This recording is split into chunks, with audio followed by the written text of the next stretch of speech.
உண்மையிலேயே இது ஒரு வருந்த தகுந்த நிகழ்வு. நடக்கக்கூடாத ஒன்று நடந்திருக்கிறது. சிவகங்கை மாவட்டம் திருப்புவனத்தில் இந்த காவலர் கஸ்டடியில் நடந்த அஜித்குமாரின் மரணம் இன்னைக்கு தமிழ்நாட்டில் ஒரு பெரும் அதிர்வலைகளை ஏற்படுத்தி இருக்கு. உண்மையிலே எனக்கு அதில் பெரும் வருத்தம், அதிர்ச்சி. நான் அந்த குடும்பத்துக்கு, அவருடைய உறவினர்களுக்கு என்னுடைய ஆழ்ந்த இரங்கலை தெரிவித்துக்கொள்ளேன்.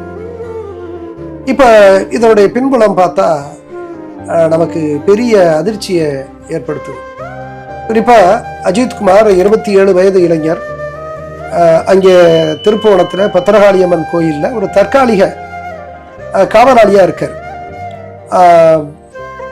அப்போ அங்கே சாமி கும்பிட்றதுக்காக வரக்கூடிய ஒரு பெண்மணி தன்னுடைய வாகனத்தை அங்கே பார்க்கிங் பகுதியில் நிறுத்த சொல்லி இந்த அஜித்குமாருடைய உதவியை பெறுறாரு. அவர் யாரையோ கேட்டு அந்த உதவியை செஞ்சு விடுறாரு. அதுக்கு பின்னால் அந்த காரில் நகை வச்சிருந்தேன், அது காணாமல் போயிருச்சு அப்படிங்கிற மாதிரியான ஒரு புகாரை இந்த பெண்மணி திருப்புவனம் காவல் நிலையத்துக்கு அளிக்கிறார். இப்போ நமக்கு கிடைக்கக்கூடிய தகவல்லாம் பார்த்தீங்கன்னா எழுத்துப்பூர்வமாக கூட அவர் அந்த புகாரை அளிக்கலை. இது ஒரு நிலை. அங்கே காவல் நிலையத்திலையும் எஃப்ஐஆர் ஒன்றும் பதிவு செய்யப்படலை. ஆனால் அஜித்குமார் கைது செய்யப்படுறாரு. பல்வேறு இடங்களுக்கு அவரை கூட்டி செல்றாங்க, விசாரிக்கிறாங்க, கடுமையான முறையில் விசாரிக்கிறாங்க, அவரை அடிக்கிறாங்க, தாக்குறாங்க. மிக கொடூரமான முறையில், தாங்க முடியாத அளவுக்கு அவர் கதறி கதறி அழுது, இந்த வீடியோ கூட வெளியே வந்திருக்கு. ரொம்ப பார்க்கறதுக்கு சகிக்கலை. இந்த மாதிரி ஒரு நிலையில அவரை அடிச்சு அதனுடைய விளைவாக அவர் மரணத்தை சந்திக்கக்கூடிய ஒரு கொடுமையான சூழல் உருவாகுது. உண்மையிலேயே இது கடுமையான ஒரு கண்டனத்துக்குரியது. அது ஆட்சி தளத்து அத்துமீறல் தான் நான் சொல்ல விரும்புகிறேன். அதிகார துஷ்பிரயோகம். எனவே இது கடுமையான கண்டனத்திற்கு உரியது மட்டுமல்ல, தண்டிக்க தகுந்த ஒரு கொடும் குற்றம். இன்றைக்கு இதுல என்னன்னா, உயர்நீதிமன்றமே இது தனதுடைய தனிப்பட்ட கவனத்திலும் கண்காணிப்பிலும் இந்த வழக்கை கொண்டு வந்திருக்கு. அது ஒரு மகிழ்ச்சியான ஒரு செய்தி. எனவே நிச்சயமாக இந்த அஜித்குமாரினுடைய அந்த கைது, அந்த கொலைக்கு பின்புலத்தில் யார் யார் இருக்கிறார்கள் என்று இது முழுமையான ஒரு விசாரணையை செஞ்சு அதற்கு காரணமானவர்கள் மீது கடுமையான நடவடிக்கை எடுக்கணும் தான் என்னை போன்றவர்களுடைய அந்த வேண்டுகோள். இப்போ எனக்குள்ள ஒரு ஆச்சரியம் என்னன்னா, நானும் மாவட்ட ஆட்சித்தலைவராக 2 மாவட்டத்தில் இருந்திருக்கேன். வருவாய்த்துறையில் பொறுப்பான உயர் பதவிகளில் நான் அந்த பதவிகள்லாம் இருந்திருக்கிறேன். பொதுவாகவே நம்முடைய காவல் நிலையத்தில் நான் அப்போ அந்த காலகட்டத்தில் எனக்கிட்ட வரக்கூடிய இந்த புகார்கள்லாம், ஒரு காவல் நிலைய தொடர்பான புகார்கள்ல எல்லாம் விரைவாக நடவடிக்கை எடுக்க அங்கே இருக்கக்கூடிய காவல்துறை அலுவலர்களுக்கு நான் அறிவுறுத்துவேன். குறிப்பாக என்னையை பொறுத்த வரைக்கும் இது ஒரு மக்களாட்சி நாடு, ஒரு ஜனநாயக நாடு. நம்முடைய அமைப்புகள் அது காவல் நிலையமாக இருக்கலாம், அல்லது வட்டாட்சியர் அலுவலகமாக இருக்கலாம், அல்லது ஒரு மாவட்ட ஆட்சித்தலைவர் அலுவலகமாக இருக்கலாம், அல்லது மாவட்ட காவல் கண்காணிப்பாளர் அலுவலகமாக இருக்கலாம். இவைகள் எல்லாமே ஜனநாயகப்படுத்தப்பட வேண்டும் என்பது என்னுடைய விருப்பம். இன்றைக்கும் இவர்கள் ஏதோ அதிகாரத்திற்காகவே பிறந்தவர்கள் போலவும், மக்கள் ஏதோ அடிமைகளாக இருக்கவே, காலமெல்லாம் அடிமைகளாக இருக்க ஏதோ கடன்பட்டவர்களை போலவும் இந்த அதிகாரத்தில் இருப்பவர்கள் நடத்துவதை நான் ஒரு காலம் ஏற்றுக்கொண்டதில்லை. எனவே அது மாவட்ட ஆட்சித்தலைவர் அலுவலகத்திற்கு வரக்கூடியவர்களை ரொம்ப கண்ணியமாக நடத்தணும்னா நான் என்னுடைய அந்த சார் அலுவலர்களுக்கு நான் உத்தரவிட்டு அதை உறுதிப்படுத்துவேன்.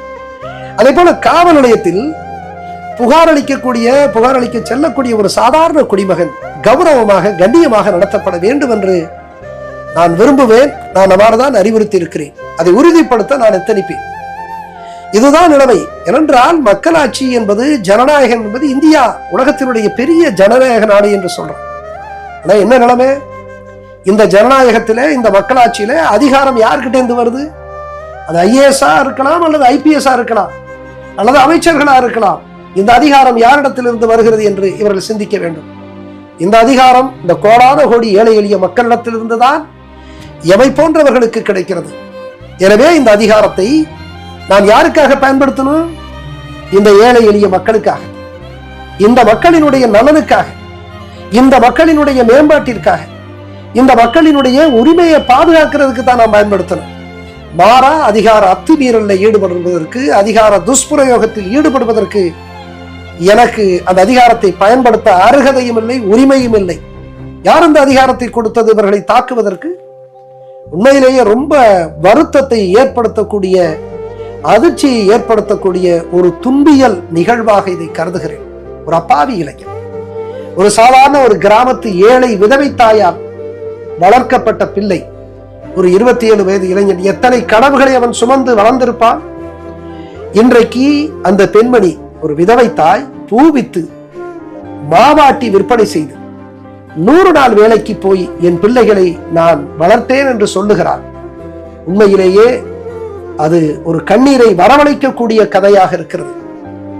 தன்னுடைய 2 பிள்ளைகளும் வளர்ந்து வயதான காலத்தில் தன்னை காப்பாற்றுவார்கள் என்றவள் அந்த ஏழை தாய் கனவு கொண்டிருப்பாள். அந்த கனவெல்லாம் இன்றைக்கு சிதைக்கப்பட்டது.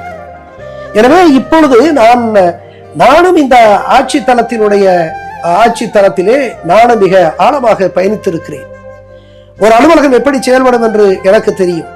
இந்த அலுவலர்களுடைய உளவியல் என்னவென்று எனக்கு தெரியும். ஒரு சமூகத்தில் இவர்கள் ஒரு குடும்பத்திலே பிறக்கிறார்கள், ஒரு சமூகத்திலே வளர்க்கிறார்கள். இவர்களுடைய சூழலிலே இவர்கள் விருப்பு வெறுப்புகளை எல்லாம் தாண்டி அவர்கள் வளர்கிறார்கள். அப்படி வளர்கிற ஒவ்வொருவரும் ஒவ்வொரு உளவியலை தங்களுக்குள்ளே வைத்துக் கொள்கிறார்கள். இந்த உளவியலுக்கு தக்கவாறு இவர்கள் அதிகாரத்தில் வந்த பிறகு இந்த உளவியலுக்கு தக்கவாறு தங்களுடைய செயல்பாடுகளை அமைத்துக் கொள்கிறார்கள். அப்படித்தான் இந்த காவலர்கள் மிக மோசமான ஒரு உளவியலிலே தன்னிடத்தில் வருகக்கூடிய எளிய குடிமகனை எப்படி வேண்டுமானாலும் நடத்தலாம். தன்னிடத்தில் அகப்பட்டுக் கொண்டிருக்கக்கூடிய ஒரு எளிய குடிமகனை எப்படி வேண்டுமானாலும் நடத்தலாம். மிக கொடூரமாக தாக்கலாம், கண்ணூடித்தனமாக அடிக்கலாம்.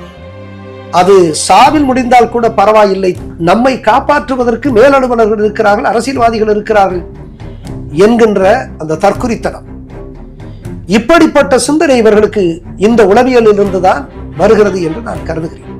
இவர்கள் பொதுவாக இது போன்ற இந்த திருட்டு வழக்குகளிலே மிக விரைவாக அவர்கள் நடவடிக்கை எடுப்பதில்லை என நானே பார்த்திருக்கிறேன். நானே காவல்துறை அலுவலர்களுக்கெல்லாம் இது குறித்து உரிய நடவடிக்கை எடுக்க வேண்டும் என்று நான் அறிவுறுத்தி இருக்கிறேன், எச்சரித்திருக்கிறேன். ஏன் சில உயர் அலுவலர்களுக்கு நானே விளக்கம் கேட்டு மெமோ அனுப்பி இருக்கிறேன். இதெல்லாம் நடந்திருக்கிறது.